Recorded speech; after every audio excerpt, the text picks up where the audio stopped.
Starlink का भारत में आगमन, बीएसएनएल की वापसी और वोडाफोन आइडिया का विलय, भारतीय टेलीकॉम में क्रांति।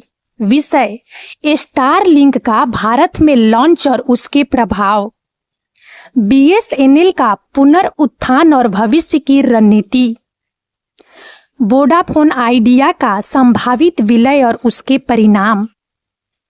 आज हम भारतीय टेलीकॉम सेक्टर की उन 3 बड़ी घटनाओं पर बात करने जा रहे हैं जो आने वाले समय में इस पूरे परिदृश्य को बदल कर रख देगी। एक तरफ दुनिया की सबसे बड़ी सैटेलाइट इंटरनेट सेवा प्रदाता स्टारलिंक भारत में अपनी धमाकेदार एंट्री करने जा रही है। वहीं दूसरी तरफ देश की सरकारी टेलीकॉम कंपनी बीएसएनएल एक नए कलेवर और नई ऊर्जा के साथ वापसी की तैयारी में है। और इन सबके बीच भारी कर्ज में डूबी वोडाफोन आइडिया, जिसे हम वीआई के नाम से जानते हैं, एक बड़े विलय की ओर अग्रसर है। ये तीनों घटनाएं न सिर्फ टेलीकॉम कंपनियों के लिए बल्कि करोड़ों भारतीय उपभोक्ताओं के लिए भी बड़े बदलाव लाने वाली है। तो चलिए बिना किसी देरी के शुरुआत करते हैं इस विश्लेषण की। नंबर 1, स्टारलिंक का भारत में आगमन, इंटरनेट का नया युग। सबसे पहले बात करते हैं उस खबर की जिसने वैश्विक स्तर पर हलचल मचाई हुई है, एलन मस्क की स्टारलिंक का भारत में लॉन्च। यह सिर्फ एक नई इंटरनेट सेवा नहीं है, बल्कि यह उस तरीके को चुनौती देने वाली है जिससे हम अब तक इंटरनेट का उपयोग करते आ रहे हैं। स्टारलिंक क्या है और यह भारत के लिए क्यों महत्वपूर्ण है? स्टारलिंक स्पेस एक्स की एक परियोजना है जिसका उद्देश्य पृथ्वी की निचली कक्षा एलईओ में हजारों छोटे सैटेलाइट्स के एक विशाल नेटवर्क के माध्यम से high speed low latency internet सेवा प्रदान करना है। पारंपरिक इंटरनेट सेवाओं जो फाइबर ऑप्टिक केबल या मोबाइल टावरों पर निर्भर करती है के विपरीत स्टारलिंक सीधे सैटेलाइट से आपके घर या कार्यालय में इंटरनेट पहुंचाता है। भारत जैसे विशाल और भौगोलिक रूप से विविध देश के लिए यह एक गेम चेंजर साबित हो सकता है। हमारे देश के कई दूर दराज के इलाके, पहाड़ी क्षेत्र या ग्रामीण अंचल ऐसे हैं जहां फाइबर ऑप्टिक केबल बिछाना या मोबाइल टावर लगाना आर्थिक रूप से व्यवहार्य नहीं है। इन क्षेत्रों में आज भी इंटरनेट कनेक्टिविटी एक लग्जरी है या बेहद धीमी और अविश्वसनीय है। स्टारलिंक इन्हीं कनेक्टिविटी गैप्स को भरने का वादा करती है। स्टारलिंक की तकनीक और लाभ। स्टारलिंक की तकनीक का मुख्य आकर्षण इसकी लो लेटेंसी है। पृथ्वी की निचली कक्षा में होने के कारण सैटेलाइट से सिग्नल भेजने और प्राप्त करने में बहुत कम समय लगता है, जिससे वीडियो कॉलिंग, ऑनलाइन गेमिंग और क्लाउड आधारित अनुप्रयोगों के लिए एक सहज अनुभव मिलता है। इसकी स्पीड भी काफ़ी प्रभावशाली होने की उम्मीद है, जो कई मामलों में पारंपरिक ब्रॉडबैंड सेवाओं को टक्कर दे सकती है।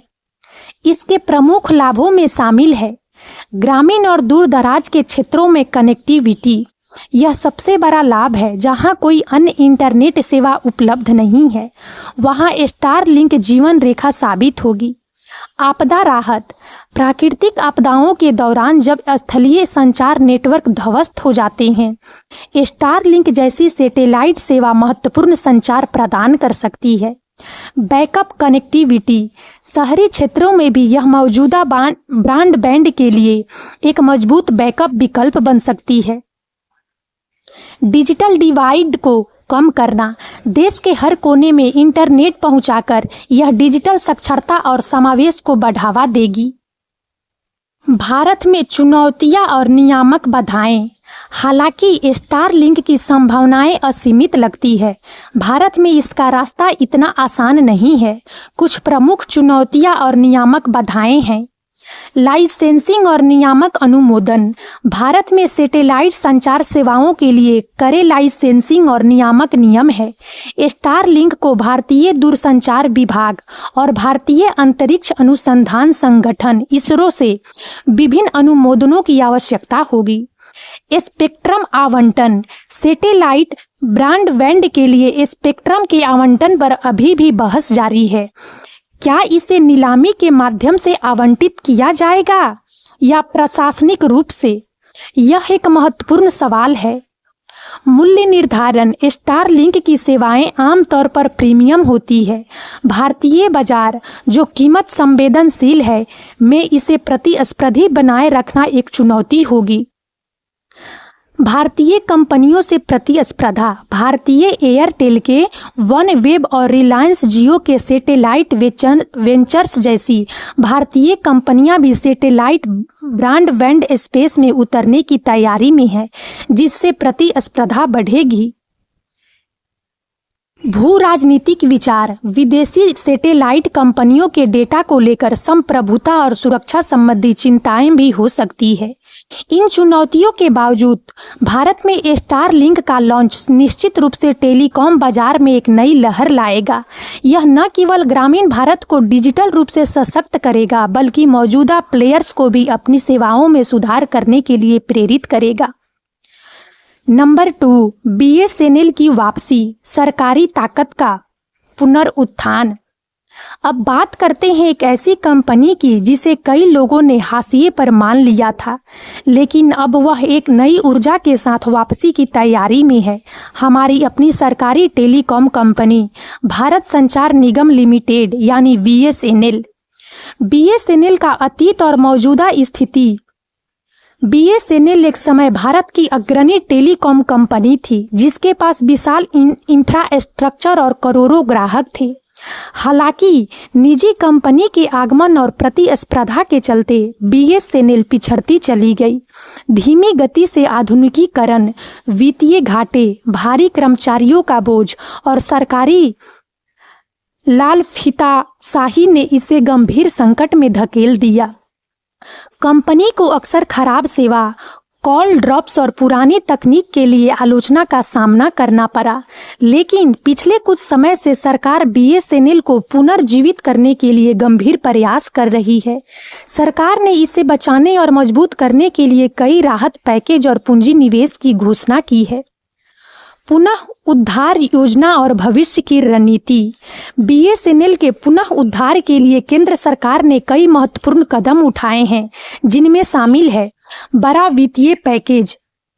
सरकार ने बीएसएनएल के पुनः उद्धार के लिए हजारों करोड़ रुपए के वित्तीय पैकेज को मंजूरी दी है, जिसका उपयोग कंपनी को कर्ज मुक्त करने, 4G, 5G नेटवर्क अपग्रेड करने और ग्रामीण क्षेत्रों में कनेक्टिविटी बढ़ाने के लिए किया जाएगा।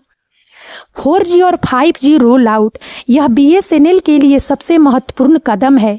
कंपनी घरेलू रूप से विकसित 4G तकनीक पर काम कर रही है और जल्द ही पैन इंडिया 4G सेवाओं को लॉन्च करने की तैयारी में है। इसके बाद 5G पर भी फोकस किया जाएगा। यह कदम निजी ऑपरेटरों के साथ प्रतिस्पर्धा करने के लिए महत्वपूर्ण है। बीएसएनएल का वापसी प्रभाव: बीएसएनएल की सफल वापसी भारतीय टेलीकॉम बाजार के लिए कई मायनों में महत्वपूर्ण होगी।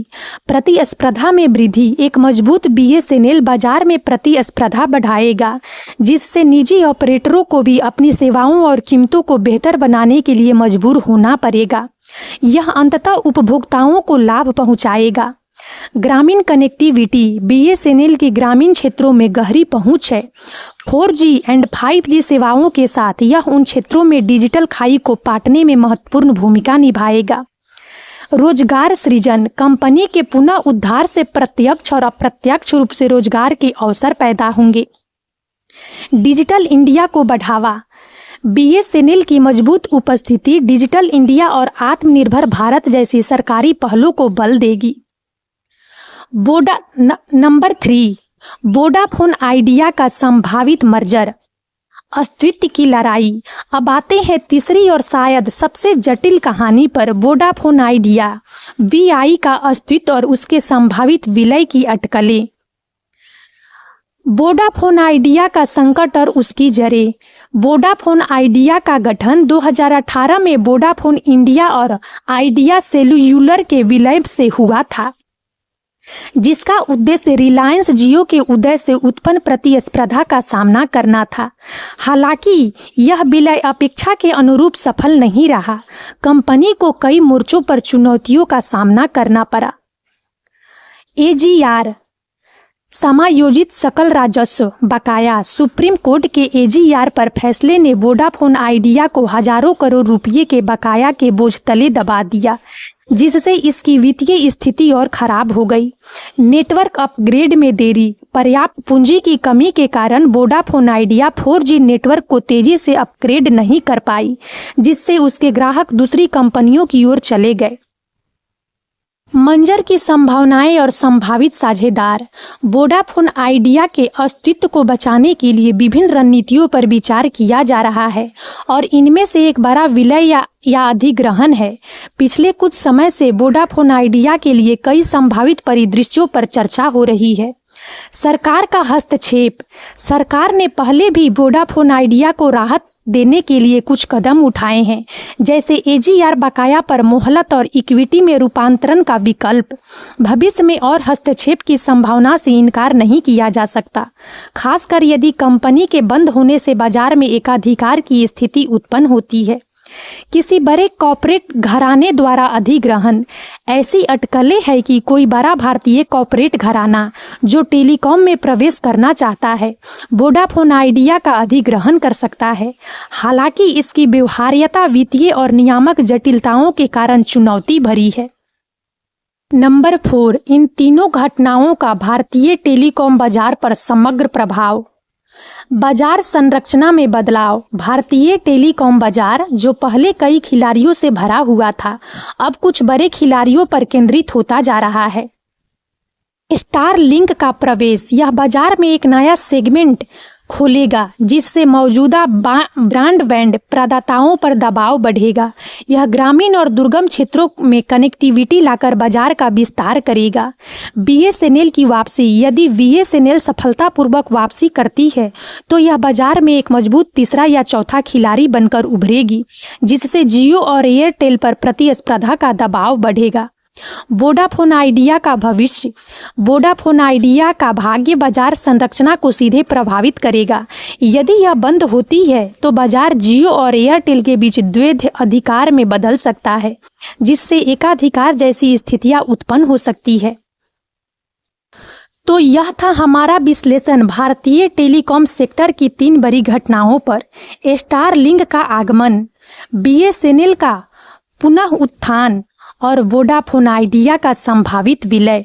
यह स्पष्ट है कि आने वाले कुछ साल भारतीय टेलीकॉम के लिए बेहद रोमांचक और परिवर्तनकारी होने वाले हैं।